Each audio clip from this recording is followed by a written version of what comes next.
Odbornici iz Skupštine opštine Aleksinac su na današnjoj sednici opštinskog parlamenta usvojili četvrti ovogodišnji rebalans budžeta koji je uvećan za preko 8% od ranijeg plana.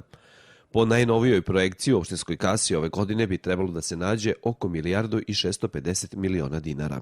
Zbog takvog povoljnog finansijskog prijeliva sredstava predviđene su i nove investicije koje će se finansirati iz budžeta. To nam omogućuje da odradimo još neke projekte koji su vrlo bitni za građane opštine Aleksinac. Ono što smo predvideli od tih sredstava jeste uređenje par ambulanti na seoskom području, što će raditi i Dom zdravlja. Planirali smo da jedna škola pređe na centralno grejanje, time što smo izdvojili nekih 1.700.000, ako se ja ne varam, za prelazak na centralno grejanje.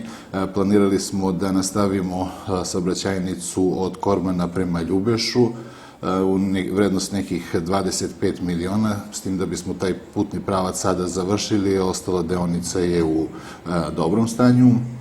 I ono što smo i na početku godine planirali, ali smo povukli iz budžeta, to je dvorište iza katastra ovde u Aleksincu, dvorište koje nije uređeno, da probamo da ga uredimo i da privedemo nameni. Skupština je većinom glasova usvojila izveštaj o ostvarenim prihodima i izvršenim rashodima budžeta u prvih 9 meseci ove godine i u tom periodu u opštinsku kasu slilo se preko 1.101.000.000 dinara, što je skoro 72% u odnosu na godišnji plan. U istom periodu utrošeno je 757 miliona dinara ili blizu samo pola planiranih sredstava na godišnjem nivou. Odbornici su podržali odluku o raspisivanju javnog konkursa za izbor direktora u javnom preduzeću za puteve.